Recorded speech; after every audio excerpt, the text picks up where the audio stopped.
Welcome back, you filthy exiles. So I finally hedged and decided to make a Boneshatter character.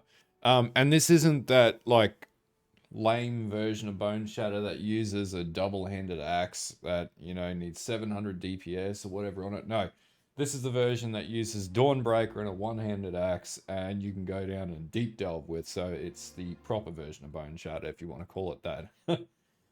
So anyway, I had a bit of advice from Mario, who's like one of the deeper delvers around some of the stuff I needed to do. And we'll talk through this, but the first thing obviously we'll go through the PoB, check to make sure that I'm, not full of crap. And there's also a large number of upgrades to this. And I'll also troubleshoot some of the things. I wrote down some notes that when you initially play this build, you might run into brick walls, which I have in the past, and this time I've actually made an effort to sort of get through it. But this is just an update one. We're going to do this like at right now. This is at about 400 to 500 depth and delve with no real issues. But there are a lot of upgrades that need to go into this, and it's only level 92. Now, investment-wise, like the most expensive item on this right now is Progenesis. Everything else can be crafted with relative levels of ease. The Helm might be a little bit harder to get. But if you can get the base with Boneshatter on it, with the +1 trauma stacks, then you can hit the implicits with your Eldritch Ickers or your the other ones, the Embers, sorry. Now the mana reservation efficiency of skills, this can be easily supplemented by 1 point in the tree, which is just this here for 8%, so that's still fine. But yeah, anyway, let's have a bit of a talk through the build. Now, for people who haven't played Boneshatter before, this version of Boneshatter is predicated on increasing trauma stacks. So basically how Boneshatter works is the more that you do trauma, which is built into the skill, the more damage you do. So the more trauma stacks, more damage you do. And then this synergizes with the Juggernaut Ascendency being untiring, which basically means that you get life regeneration, as physical damage is prevented, you get life regeneration back as well. So basically the more damage you do, the more you regenerate, which is why in the B-roll you see my life just go straight up to the top. It gets to like somewhere like 6,000 to 7,000 life regeneration once you're at max stacks, but it relies on you getting to those max stacks. A couple of other things that I do in my particular build, and I'll talk through, I might do it as a separate section, is I do manage to get rage into the build. And then basically on top of that, I don't have a Ashes in this build, but I will note Ashes makes the DPS crazy. However, you need to be tanky enough to be able to sustain the trauma stacks and whatnot. But anyway, let's go into the PoB, and then we'll do a section on how I'm stacking trauma and the things that are contributing to trauma stacking in my particular version of the build. And then we'll go on from there and talk through the gearing and everything else. But anyway, let's get into the video. Okay, so this is my PoB as it is right now, with a few other things that sort of tweak it up to get it to where it needs to go. Now, bearing in mind, this is not a bossing character. You could push it into the element of being a bossing character, but right now, it's not really based on bossing. Can take down delve bosses really easily because they require sustained amounts of defense and damage. But like, this isn't going to take down Maven or anything like that. This is designed for deep delving because it's designed to be a character that gets absolutely decimated by enemies 24/7. And then you survive because you're standing still. But anyway, so this is fundamentally the tree, and this will be in the PoB. This is my update one. Now note that if you do switch out for Ashes, and obviously I've done that, the damage is ridiculous, but there's other things that fall off, and we can balance that because that'll be part of the upgrades. But basically, we know where we need to go. We need a 38 div amulet to make this god tier without a mageblood. However, basically just going through configurations. So, yep, we have Lunaris and we have Tukahama. Reason why we use Tukahama is physical damage reduction reduces the amount of damage you take from trauma. So you want that, and you're going to be standing still. We do assume that you're going to be standing still for about 5 seconds, and this is going to ramp up your defense and damage. And the reason being is this build does use Nature's Patience, which means that as you stand still, vines attach to you, and you get more damage reduction per those vines attaching to you, and you do double damage. So the more you're standing still, the more damage you're going to do. Frenzy charges, this is strictly coming off Blood Rage, which we have in the build. Bam, Blood Rage in the build. Then we have Onslaught. I'm pretty sure this is coming off my gloves. Bam.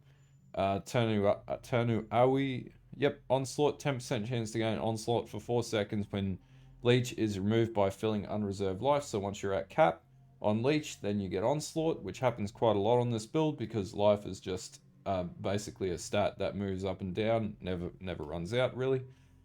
We do have Adrenaline as well, and we get that again from our gloves. So we get Adrenaline for 2 seconds when leeches are removed by filling unreserved life. So there's a 10% chance, and because we hit so much, you get Adrenaline. So the damage actually with max stacks gets to 9 million, which is why Boneshatter is such a good build because it's really easy to scale. Rage 50. Now, interestingly, we get Rage from Vengeance.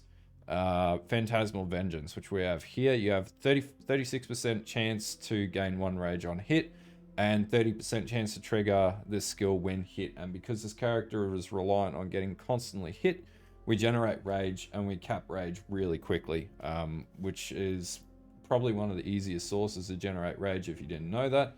And it was relatively, I think it was like, how much was this?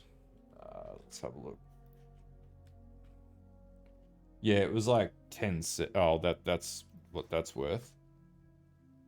It's like up to 1 div, so worth the investment to get easy rage generation. Flasks are active, they're always active on consecrated ground. Right now I do use a bottled faith. I'm going to switch this out though and probably go to just a sulfur flask with some rolls to give me further attack speed, which will make me do more damage. But I'll figure that out as I go. This is part of min-maxing. Then we have 10 nearby enemies, obviously, because, you know, we're running Lunaris and synergizes with that, and that's not unrealistic because you're going to be in Delve, so you're always going to be surrounded by enemies. Have you killed recently? Yes. Have you been hit recently? Inevitably, yes. Is the enemy maimed? Now, they may or may not be, but this stat really doesn't have a bearing on the build, and actually, it's not a huge difference between Sand Stance and Blood Stance. We assume that we're in Blood Stance when we're taking down bosses, but realistically we'll be in Sand Stance most of the time. Apologies there to make a quick change there. We don't have Intimidate in the build, but we do have Crushed, and this is coming from our Awakened Brutality within the build as well. And then basically that's doing a little more damage. So the little damage is like 400,000 less than what I had up on the screen just before. Now I do have Pride on maximum effect. You can have it on initial effect. I have it on max effect. If you're standing still for 5 seconds or whatnot, you get to hit max effect really quickly. This is Guardian and Pinnacle damage. The other thing I'll note, now this is assuming you have like maximum level of trauma up, like, and that you can sustain that. If you cannot sustain that, you can't go full blown trauma. So like we would get up to like 95. I think I hit somewhere in like 110 stacks, something like that at peak, or 105. Give or take, and that's a pretty good amount of trauma initially for a build that's not fully min-maxed and not even close to where it needs to be. But this is basically how I'm playing my version of Boneshatter.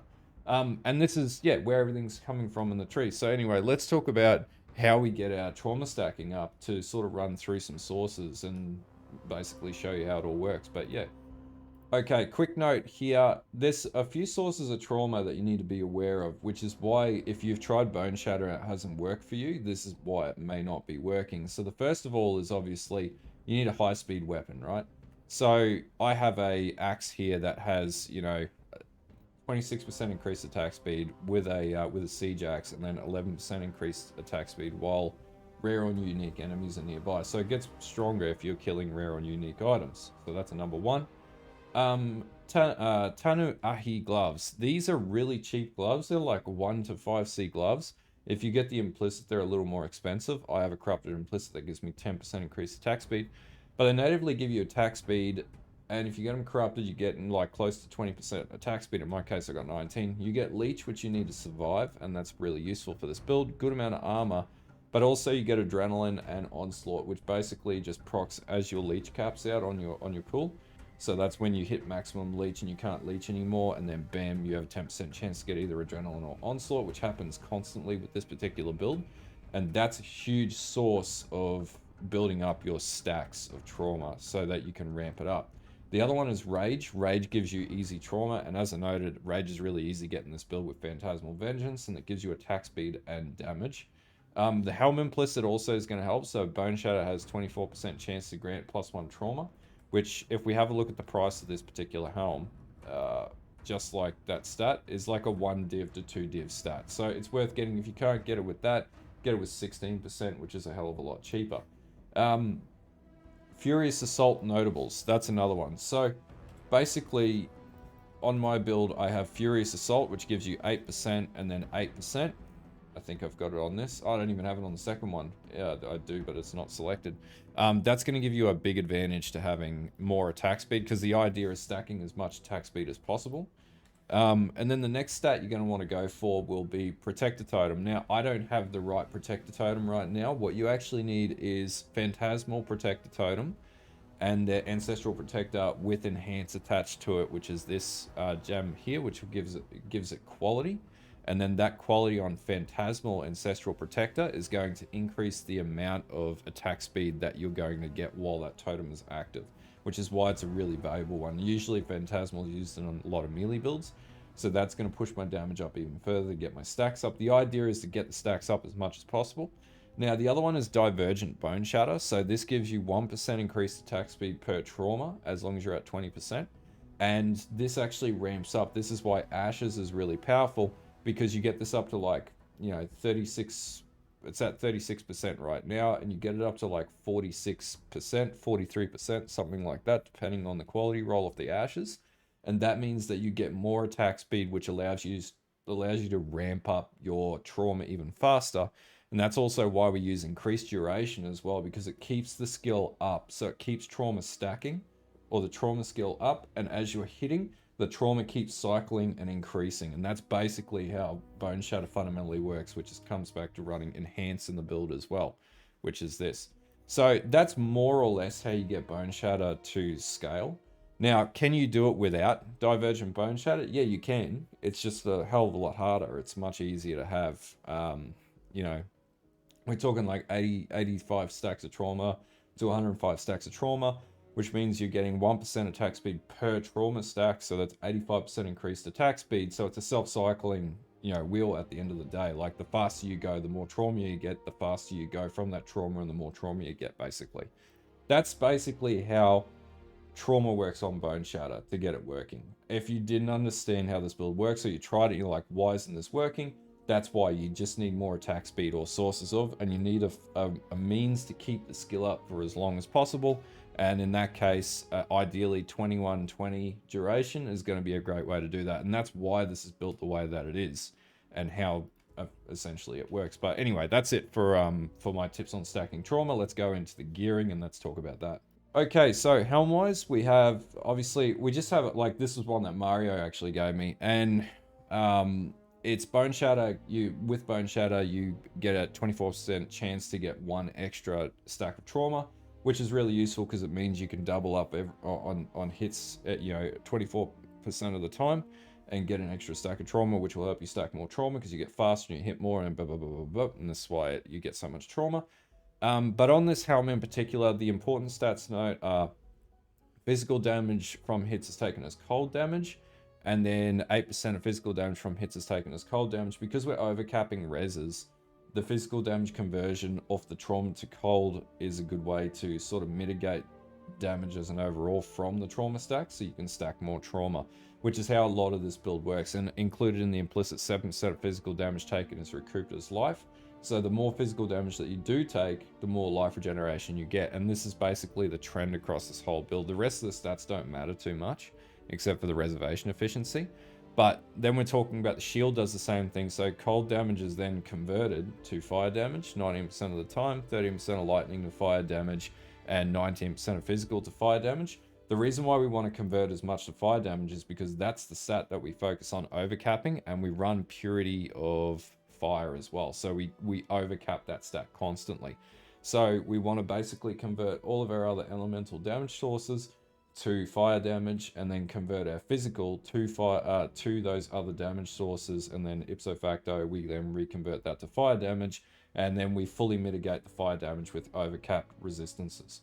So basically we're turning physical to elemental, then elemental to all fire, and then we're funneling it through one defense stat, and then basically making that completely nullified, which is how these Boneshatter builds work in Delve fundamentally.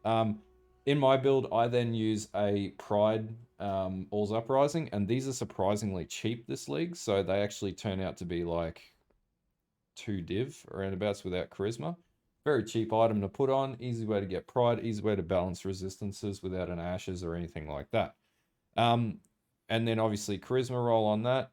Then on the axe, I'm using this was a 4 div axe, and the reason being is obviously the attack speed and the damage on the axe. So you want something with like, no, just ignore that. You want something that gets to about 500 plus physical damage, and you can do a fair amount of damage with that type of axe. So this is where your investment will go. Otherwise, get an 86 base axe, get it to perfect fossil it to get to like 30% as much as possible, and then basically go from there and just hit it with jagged fossils on 1 socket resonators until you get something that pops up that's at least moderately decent, and that's a starting point. Now, rings, you will need non-challenging skills to have -8, which is just Elyon rolls, Elyon Veiled rolls, so you can get that on rings really easy. I can do a video on that if you guys want to see that, in the links below, and put it in the description below, comments below if you want to see me do a video explaining that. But basically, you want rings that give you damage taken recouped as life. This is going to give you a huge defense buff, and then, pardon me, any other stats that you need. Accuracy works really well on the Jug as well because it synergizes with the Ascendency, being unstoppable. Sorry, undeniable. And so yeah, we have that plus chaos res on the ring, and then the same thing with the other ring, all reses, some fizz damage, and then basically mana reduction. This second ring is not really good right now, so I'm going to get a better ring, make a better ring, probably craft it. In the chest, I've just got, this isn't actually a very good chest, but I do have some spell block on here, which really doesn't do much. 10% increased effect to non-cursed auras, which is good because it amps up your determination stats, and then just all other stats that I might need in the build. This is not my in-game chest by any means, so I won't be using this as like my in-game chest. This is just good right now. I'll probably craft something a lot crazier with a lot more armor at the end of the day. Then we run into the Tanu Ahi Gloves, which, as explained earlier, will give you Adrenaline and Onslaught once you max cap your Leech and go beyond. So once leeching stops, gives you Leech, attack speed, and if you get the Implicit roll on it from a Corrupted, which is relatively cheap, you get attack speed as well. You just get more attack speed, works really well with Boneshatter. The Magnate, in particular, I've got a Corrupted Magnate with Determination. I think I paid 1 div for this.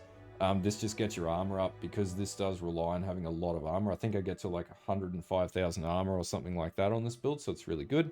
And then boots, I've just got +1 maximum fire res, which you can get a better roll with Exarch than that. You can get +2, and that will be even better for the build. Life regeneration, and then chaos res, and then all other reses that I need. I managed to get a fractured set of boots, drop Titan Greaves that had 30% movement speed, and then I just crafted on some life on that.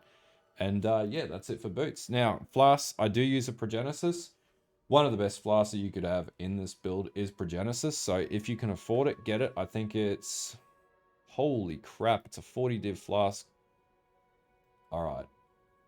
If you can afford it at this point in the league, get it. If you can't, don't stress. You can play this build without Progenesis, or you can find an aura, like I have Arctic Armor here, switch it out with Petrified Blood.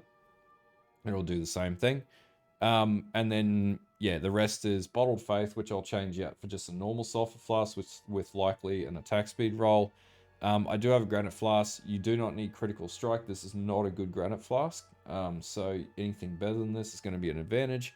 I do have a Basalt Flask on this too. I do have attack damage leached as life. That's deliberate. And then I have a Ruby Flask because we're converting a lot of damage to fire. I have increased armor with the Ruby Flask. And you're fast enough because of your attack speed that you'll be able to leap slam around everything. You don't really need to be able to run very fast with this build. That's it for gearing. Gearing is very straightforward on this build. Okay, so gem setups. So in the Helm, I'm running Vulnerability, Immortal Call, Cast and Damage Taken, and Life Tap. Now, don't run Molten Shell. This is a tip that I got from Mario, who's pretty far on the ladder. Don't run Molten Shell. Run Immortal Call, and I figured this out. He was bang on because this gives you 33% less elemental damage taken, which synergizes with what you're trying to achieve by converting all of your damage into elemental damage with the Dawnbreaker and the Helm and any other stats that you can pull that in with. And then it also gives you 34% less physical damage taken, which is good because trauma does physical damage. So this is actually much more useful than running armor, even though this build stacks a lot of armor. So keep that in mind when you're running your build. I run Leap Slam in my shield with Phantasmal Vengeance and Ancestral Warchief. And now this, I need a Val Ancestral Warchief. That'll amp up my damage significantly. In the axe, I've got an Arctic Armor setup, so I do run Arctic Armor in this build for when I'm standing still. And in particular, I'd want, I think, Phantasmal Arctic Armor or Divergent, one of the two. Don't know if I can get Phantasmal. I think it's Divergent. And then Pride, I've also got War Banner in this build, obviously, because you want to stack as much physical damage as possible using Trauma. In the chest, I run Enhance at level 3, which is pretty cheap. Like, I think it was like up to 50 Chaos. Anomalous Impale, I run Divergent Boneshatter. As discussed, this gives you a lot more attack speed with Trauma stacking. Awaken Brutality, which gives you Crush enemies when you've got it at 20% at level 5.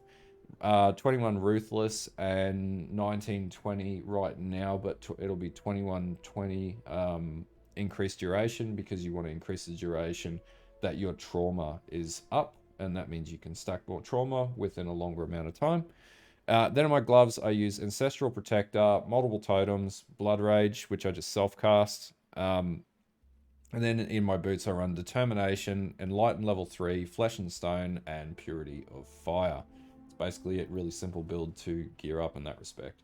Okay, so this build is not new by any measure, right? So this tree is probably relatively consistent with other trees that are out there for Boneshatter, but this is what I found works, and honestly, like, this build is pretty damn tanky, so ticking around at like 500 depth with no issues at level 92 with, you know, not even anywhere near like an endgame gearing on this particular build. It's pretty cool.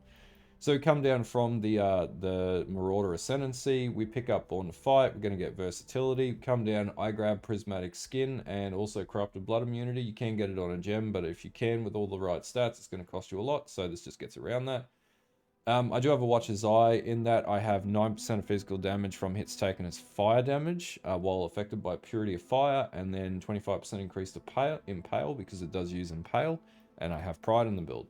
Then I come across and I grab Master of the Arena, Bravery, all the way down here, and I grab Precise Technique, and this means that I'm never going to deal critical strikes, but I deal 40% damage if accuracy rating is higher than maximum life. And in my case, that will absolutely be the case because I am a Jugg and my accuracy rating is just slightly higher than my life. So yeah, 3,511. So yep, did that math.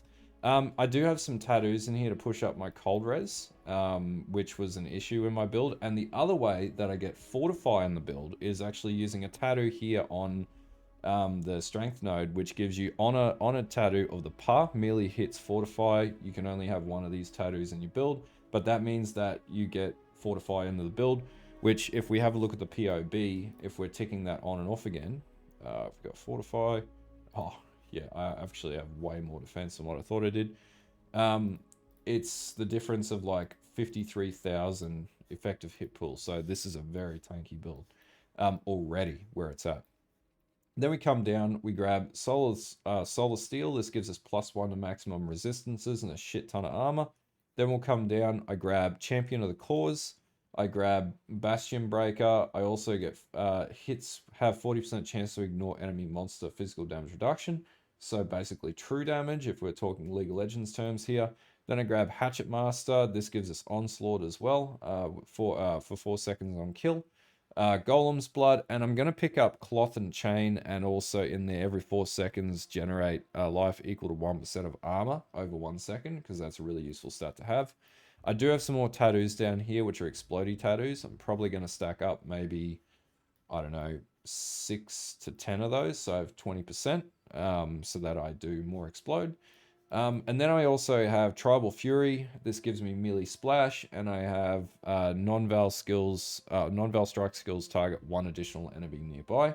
We'll get to the clusters at the very end. So I come up, I get Inexorable. This means I get endurance charges when I get hit, and I also get 50% increased armor while stationary, and I'm obviously stationary, so that helps.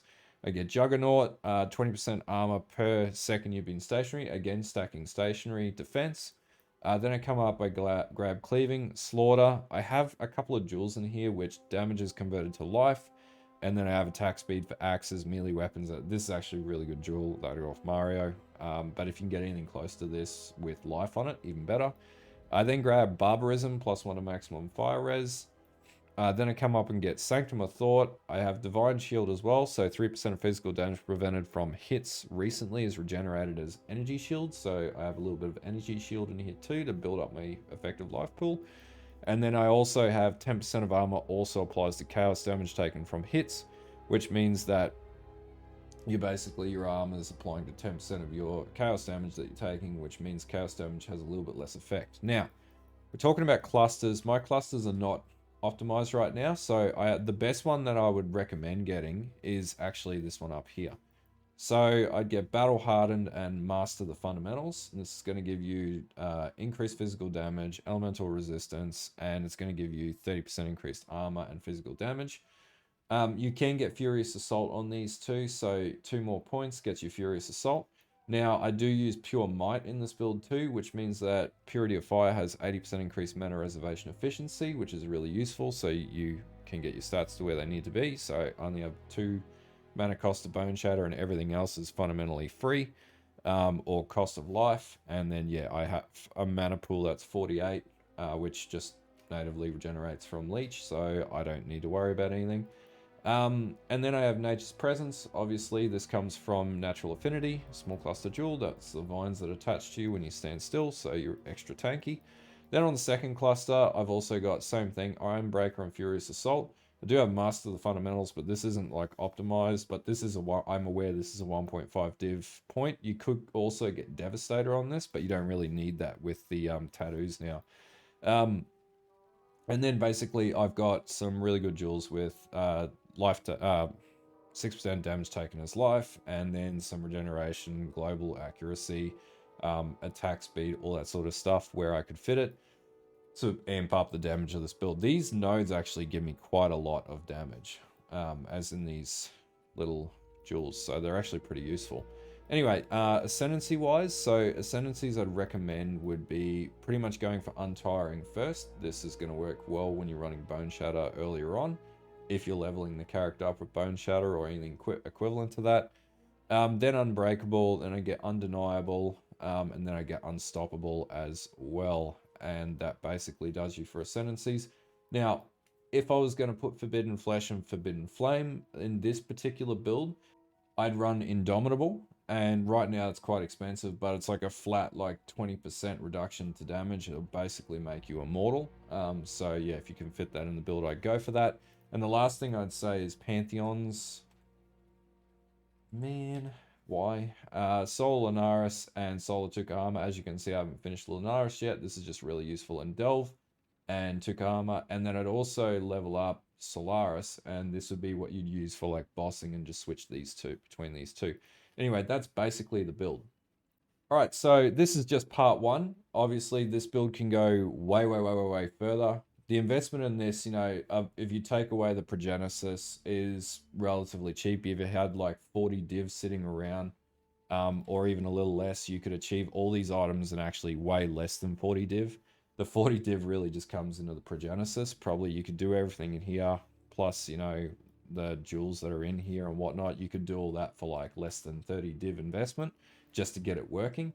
Then save up for Progenesis, and then save up for Ashes. Then you'll be at like 100 div build, and you can deep delve into your heart's content, basically.